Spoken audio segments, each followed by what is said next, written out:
Le journal de l'Afrique sur France 24, soyez les bienvenus à la une ce soir. La situation à Goma en République démocratique du Congo.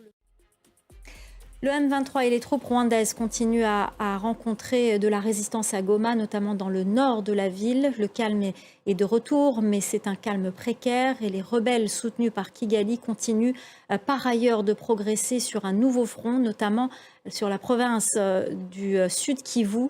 On revient sur la situation à Goma avec Aurélie Bazaraki-Bangula et les images de Fidel Kitsa.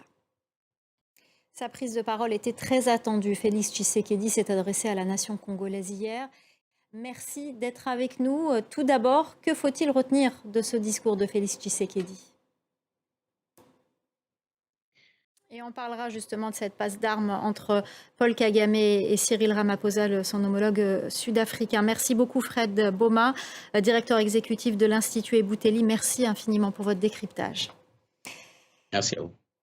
Les tentatives diplomatiques se multiplient pour tenter d'amener les belligérants autour de la table des négociations. Et puis on en parlait tout à l'heure avec Fred Boma, ce conflit dans l'est de la République démocratique du Congo à l'origine d'une passe d'armes entre le président Paul Kagame et son homologue sud-africain Cyril Ramaphosa.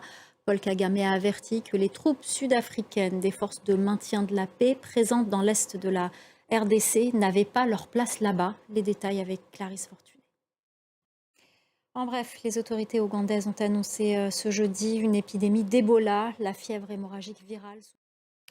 Au Bénin, le verdict est tombé dans l'affaire de tentative présumée de coup d'État contre le président Patrice Talon, celui qu'on surnommait le vice-président Olivier Boko et l'ancien ministre des Sports Oswald Omki écope de 20 ans de prison assortie de lourdes sanctions financières. Les précisions à Cotonou de l'Ilafa à Moussou.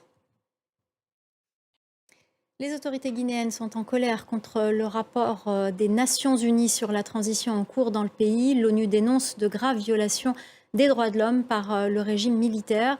Mais pour les autorités guinéennes, ce rapport ne reflète pas la réalité dans le pays. Les explications de notre correspondant à Conakry, Malik Diakité.